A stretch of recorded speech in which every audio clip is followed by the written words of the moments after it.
ಯಾವ ಈ ಮತದಾರರ ಪಟ್ಟಿಯನ್ನ ಮುಂದಿಟ್ಕೊಂಡು ಆರೋಪ ಮಾಡ್ತಾ ಇದೆಯೋ, ಸತ್ಯಾಸತ್ಯತೆಗಳು ಅವರಿಗೆ ತಿಳಿಬೇಕು ಅಂತಾದ್ರೆ ಅವ್ರ ಹತ್ರ ದಾಖಲೆಗಳಿದ್ರೆ ಚುನಾವಣಾ ಆಯೋಗಕ್ಕೆ, ಚುನಾವಣಾ ಆಯೋಗದ ನಿಯಮಾವಳಿಗಳಂತೆ ಅವ್ರು ಬಯಸಿರೋ ರೀತಿಯಲ್ಲಿ ಕೊಡ್ಲಿ. ಇದ್ರೊಳಗೆ ಕೇಂದ್ರ ಸರ್ಕಾರದ್ದಾಗ್ಲಿ ಬಿಜೆಪಿದಾಗ್ಲಿ ಏನ್ ಪಾತ್ರ ಇದೆ? ಎಲ್ಲಾದ್ರೂ ತಪ್ಪಾಗಿದೆ ಅಂತ ತಿಳಿಸಿದ್ರೆ ಆ ತಪ್ಪನ್ನ ಸರಿ ಮಾಡ್ಕೊಳ್ಳೋದಕ್ಕೆ ಬೇಕಾದಂತ ಕ್ರಮ ಇಲೆಕ್ಷನ್ ಕಮಿಷನ್ ತೆಗೆದುಕೊಳ್ಳುತ್ತೆ.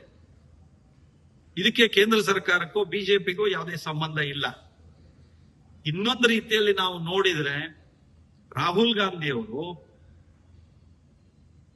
ಮತ್ತು ಕಾಂಗ್ರೆಸ್ಸಿನ ಅಧ್ಯಕ್ಷರು ಮಲ್ಲಿಕಾರ್ಜುನ್ ಖರ್ಗೆ ಒಳಗೊಂಡಂತೆ, ಸಿದ್ದರಾಮಯ್ಯ, ಡಿ ಕೆ ಶಿವಕುಮಾರ್ ಒಳಗೊಂಡಂತೆ ಕಾಂಗ್ರೆಸ್ ಪಕ್ಷದ ತಮ್ಮ ಕಾರ್ಯಕರ್ತರೇ ಅಪರಾಧಿಗಳು ಅನ್ನೋದನ್ನ ಬಿಂಬಿಸ್ತಾ ಇದ್ದಾರೆ.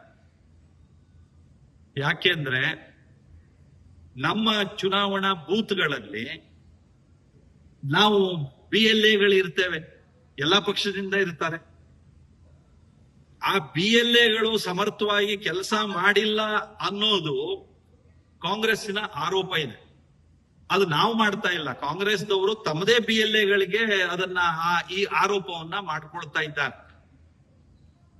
ನಮಗೆ ವೋಟರ್ ಲಿಸ್ಟ್ ಪ್ರತಿ ಬೂತ್ ನಲ್ಲಿ ಕೊಡ್ತಾರೆ.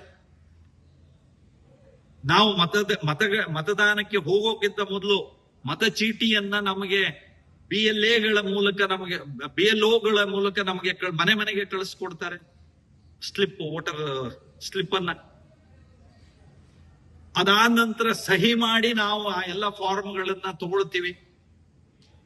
ಎಷ್ಟು ವೋಟ್ ಆಗಿದೆ, ಎಷ್ಟು ವೋಟ್ ಯಾರ್ಯಾರಿಗೆ ಬಿದ್ದಿದೆ, ಇದೆಲ್ಲ ಕೌಂಟ್ ಪ್ರತಿ ಬೂತ್ ಇಂದ ತಗೊಳ್ತೀವಿ.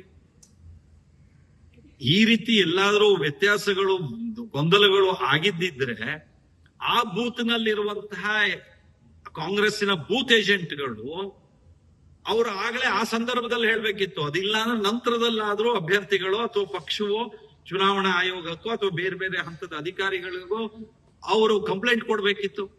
ಇದು ಯಾವುದನ್ನೂ ಮಾಡದೆ ಈ ಬಿಹಾರ್ ಚುನಾವಣೆ ಬಂದಾಗ ದೇಶದಲ್ಲಿ ತಾವು ಅಧಪತನವನ್ನ ನೆಲ ಕಚ್ಚುತ್ತಾ ಇರುವಂತ ಸ್ಥಿತಿಯಿಂದ ತಮ್ಮ ಮುಖ ಉಳಿಸ್ಕೊಳ್ಬೇಕು ಅನ್ನೋದಕ್ಕೆ ಕಾಂಗ್ರೆಸ್ದವರು ಈ ಪ್ರಯತ್ನ ಮಾಡ್ತಿರೋದು ಬಹಳ ಒಂದು ದೇಶದ ದೃಷ್ಟಿಯಿಂದ ಒಂದು ಅಕ್ಷಮ್ಯ ಅಪರಾಧ ಅಂತ